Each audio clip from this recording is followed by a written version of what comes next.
दिल्ली चुनाव की चर्चा इस बार सबके जहन में रही है।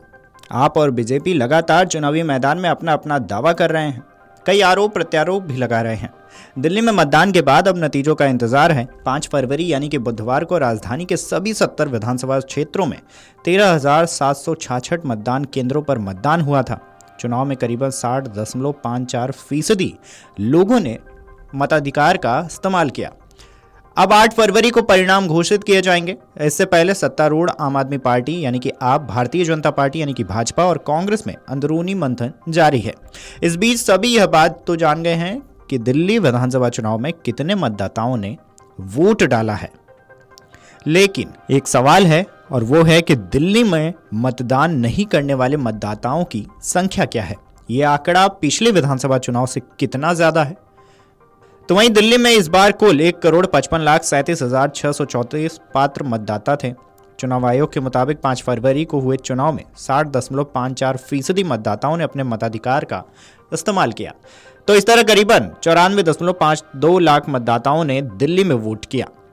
इनमें पोस्टल बैलेट भी शामिल नहीं किया गया है, यानी कि इस बार करीबन 61.61 लाख मतदाताओं ने खुद को मतदान से दूर रखा।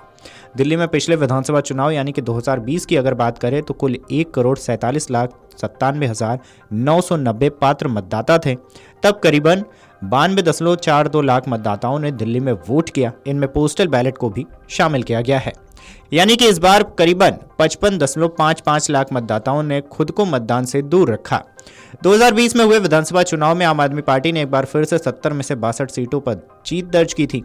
पार्टी के वोट शेयर में 0.73% की मामूली गिरावट दर्ज की गई। वहीं भाजपा के वोट फीसदी की बात करें तो 6.21% का उछाल आया है। हालांकि इसके बावजूद भाजपा को सिर्फ 8 सीटें मिली। दूसरी तरफ कांग्रेस का वोट फीसद 4.26% तक रहा। पार्टी ने 2013 और 2015 के बीच एक बार फिर वोट प्रतिशत में गिरावट दर्ज की। 2020 में कांग्रेस का वोट प्रतिशत 5.44% और गिर गया। पार्टी को 2015 की तरह ही 2020 के विधानसभा चुनाव में भी कोई सीट नहीं मिली। दिल्ली के राजनीति की बात करें तो 2013 से राजनीति की तस्वीर पूरी तरह बदल चुकी है। अरविंद केजरीवाल की आम आदमी पार्टी ने 2013 में पहली बार चुनाव लड़ा और राजनीतिक समीकरणों को उलट कर रख दिया। भाजपा बहुमत के करीब पहुंचने के बावजूद सरकार नहीं बना सकी और आपने कांग्रेस के समर्थन से सरकार बना ली।